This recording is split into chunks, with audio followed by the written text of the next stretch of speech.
Exposé de français, le romantisme et la poésie.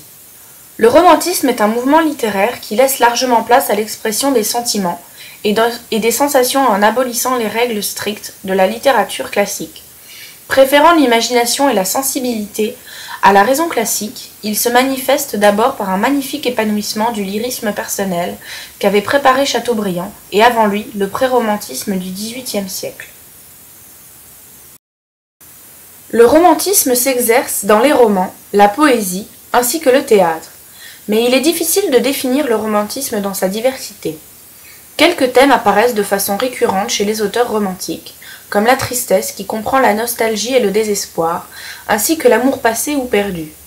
Quelques sensations sont suscitées chez le lecteur, comme le dépaysement et le mystère, avec comme thème la nature qui symbolise un abri pour le poète, le temps et le souvenir regretté. Auteurs majeurs et deux de leurs œuvres. Les précurseurs de ce mouvement sont Victor Hugo avec Les rayons et les ombres, ainsi que Les voix intérieures. Quant à Chateaubriand, les Mémoires d'outre-tombe et Les martyrs l'ont rendu célèbre. Puis vient Alphonse de Lamartine avec les Méditations poétiques et les Harmonies. Et pour finir, Alfred de Musset avec ses recueils Les Nuits d'octobre et On ne badine pas avec l'amour. Poème Le lac de Alphonse de Lamartine. Ainsi, toujours poussés vers de nouveaux rivages, dans la nuit éternelle emportés sans retour, ne pourrons-nous jamais, sur l'océan des âges, jeter l'ancre un seul jour? Ô lac, l'année a à peine fini sa carrière, et près des flots chéris qu'elle devait revoir, regarde, je viens seul m'asseoir sur cette pierre où tu la vis s'asseoir. Tu mugissais ainsi sous ces roches profondes, ainsi tu te brisais sur leurs flancs déchirés, ainsi le vent jetait l'écume de tes ondes sur ces pieds adorés.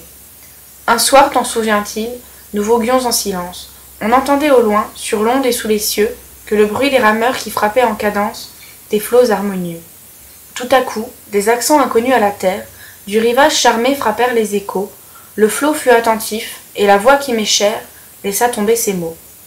Ô temps, suspends ton vol, et vous, heure propice, suspendez votre cours, laissez-nous savourer les rapides délices des plus beaux de nos jours. Assez de malheureux ici-bas vous implorent, coulez, coulez pour eux, prenez avec leurs jours les soins qui les dévorent, oubliez les heureux. Mais je demande en vain quelques moments encore, le temps m'échappe et fuit, je dis à cette nuit, sois plus lente et l'aurore va dissiper la nuit. Aimons donc de l'heure fugitive, hâtons-nous, jouissons, l'homme n'a point de port, le temps n'a point de rive, il coule et nous passons.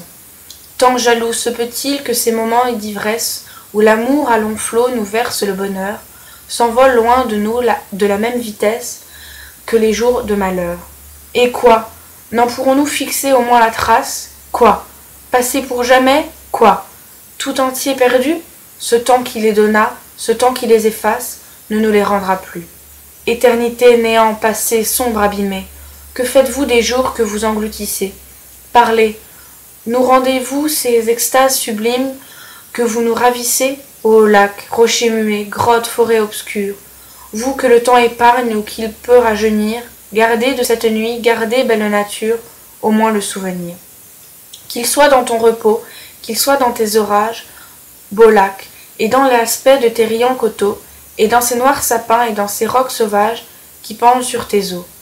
Qu'il soit dans le zéphyr qui frémit et qui passe, dans les bruits de tes bords par tes bords répétés, dans l'astre au front d'argent qui blanchit ta surface de ses molles clartés, que le vent qui gémit, le roseau qui soupire, que les parfums légers de ton air embaumé, que tout ce qu'on entend, l'on voit ou l'on respire, tous disent « ils ont aimé ».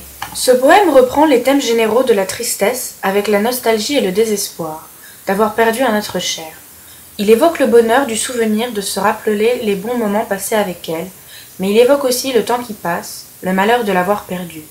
Dans ce texte, Lamartine médite sur l'écoulement du temps. Il montre sa volonté de l'arrêter, il évoque le souvenir amoureux et le lac témoin de son amour passé. Ce poème est donc emblématique du mouvement romantique. En effet, on y retrouve les grands thèmes romantiques. Tristesse de Musset. J'ai perdu ma force et ma vie, et mes amis, et ma gaieté. J'ai perdu jusqu'à la fierté qui faisait croire à mon génie. Quand j'ai connu la vérité, j'ai cru que c'était une amie. Quand je l'ai comprise et sentie, j'en étais déjà dégoûtée. Et pourtant, elle est éternelle, Et ceux qui se sont passés d'elle, ici-bas, ont tout ignoré. Dieu parle, il faut qu'on lui réponde. Le seul bien qui me reste au monde est d'avoir quelquefois pleuré. Dans son poème, Musset a perdu l'estime de lui, son élan vital, sa confiance en lui et en ses capacités créatrices. Face à cette perte, l'auteur évoque ses sentiments. Les seules consolations qui demeurent sont la sensibilité, les pleurs. Le dernier tercet fait référence à Dieu, il est présent. Mais il recherche la vérité même s'il en est dégoûté. Sa confiance en lui constitue un idéal que le poète tente d'atteindre. En effet, sans elle, on ne peut arriver à la connaissance. Ce sonnet relève donc du mouvement romantique, puisqu'il aborde le thème de la perte.